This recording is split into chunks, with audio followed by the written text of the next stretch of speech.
Stop. Scalpel.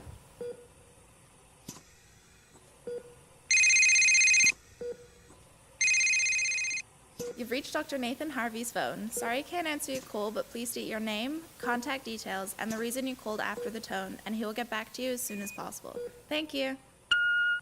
Nathan, where are you? Pick up! I need to talk to you.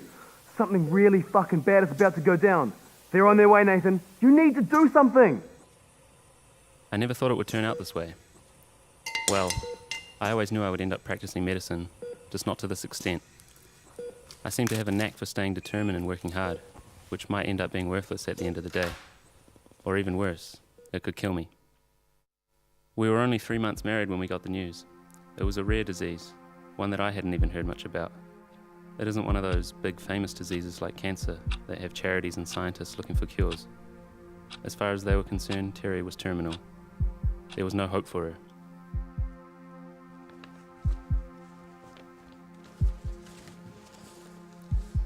Your test results have confirmed that you contracted this disease via your recent blood transfusion. I'm sorry, I'm afraid that there's no cure. Over the next few months, you can expect symptoms such as dizziness and fatigue. You may lose your appetite, and you may begin to have trouble moving around. These symptoms will increase as you progress further into the disease.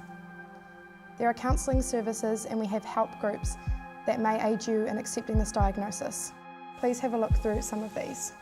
I gave people diagnoses like that every day. I always felt sorry for myself having to bear the burden of bad news, but I never thought I would be on the receiving end. What do you mean there's nothing you can do? What use are pamphlets when you've just told me my wife is going to die?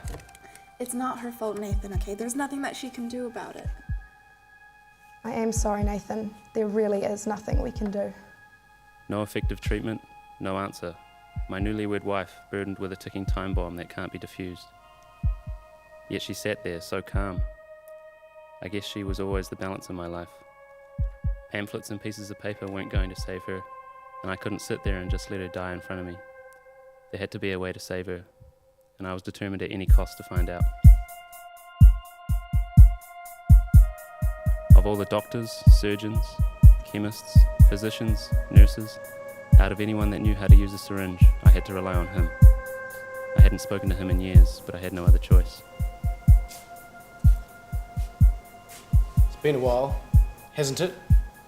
It has? You haven't bothered to call me in years.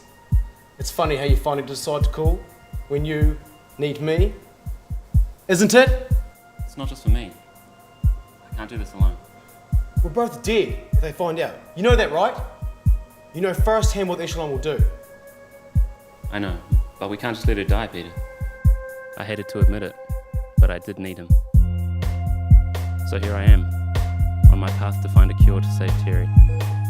I know how risky it is, but she is the love of my life. No matter the cost, I have to find a cure.